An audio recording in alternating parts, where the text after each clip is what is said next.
No one sees it, but you do. That one area of your life that you keep hidden, the one thing you said you'd never do again, but did. The battle that starts in silence and stays there. Because if people knew, they'd judge. If God knew, you're afraid he'd leave, so you stay quiet. But the shame gets louder, and what began as a secret becomes a cycle. You fight, you fall, you promise it'll stop, then it doesn't. And you wonder, how can God love me in this? You think you're disqualified, unworthy, stuck.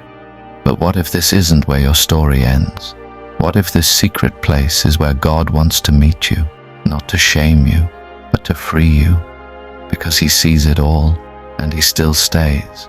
He's not afraid of your struggle. He's not leaving you in it. He's ready to fight with you. You don't talk about it, not because you don't care, but because you're ashamed. You know what God says.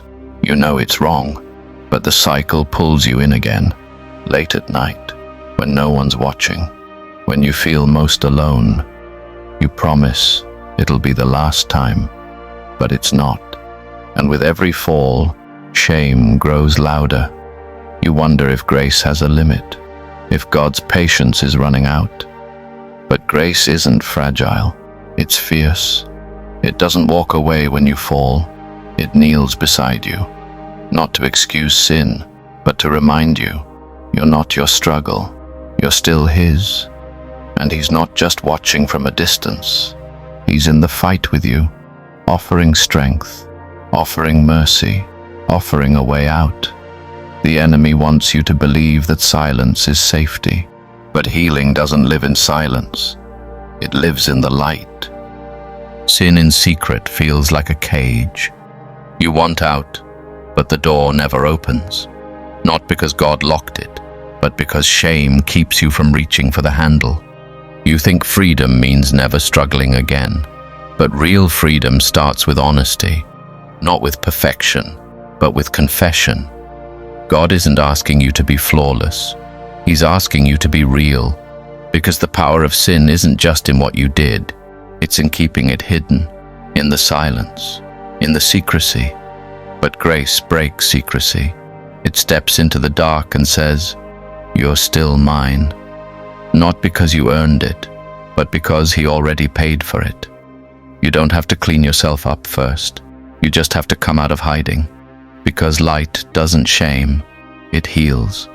And even now, in your mess, in your relapse, in your guilt, God is still calling you closer.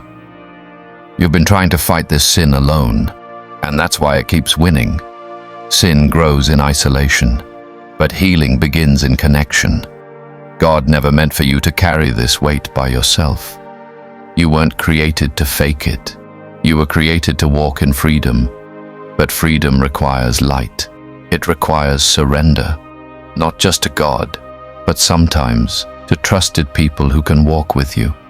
Hiding feels safe, but it's suffocating. The enemy tells you it's better this way, that no one needs to know. But God says the opposite. Confess, come clean, walk into light, not to be punished, but to be restored. You're not the only one who struggles. You're not the only one who falls. But the ones who find freedom are the ones who stop hiding.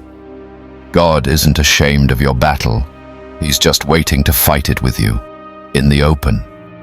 You think your secret makes you unworthy, but the truth is, everyone's carrying something.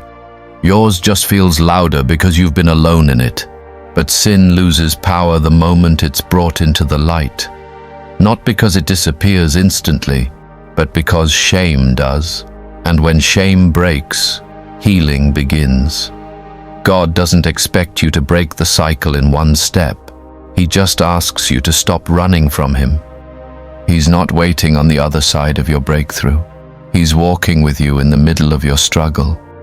That quiet yes, that tearful prayer, that broken whisper, "God, help me." It moves him, it invites him, and he always comes, not to condemn, but to comfort, to fight with you, to show you you're not alone, Not now, not ever.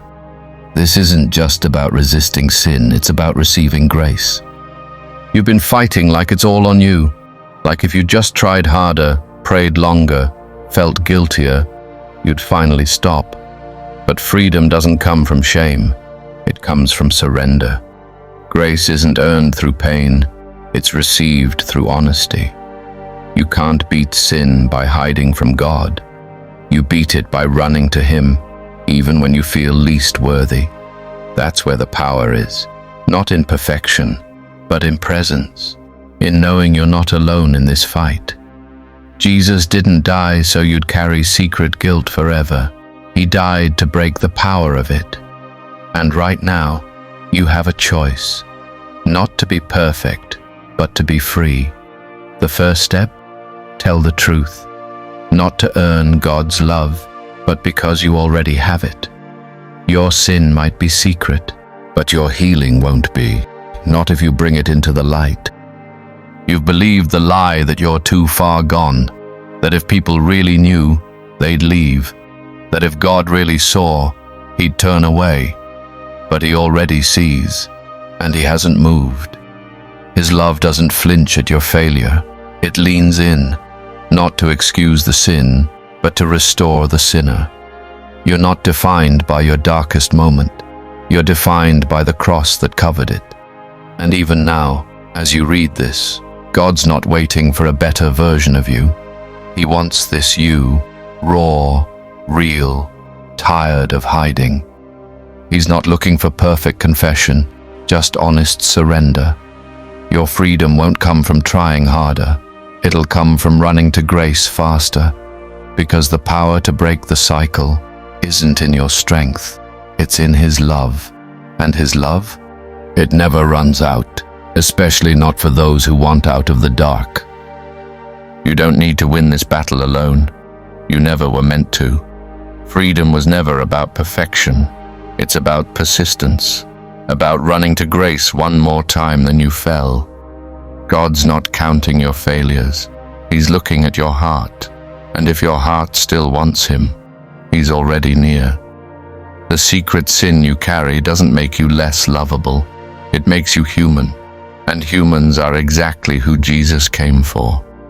So today, take one step into light, into grace, into honesty.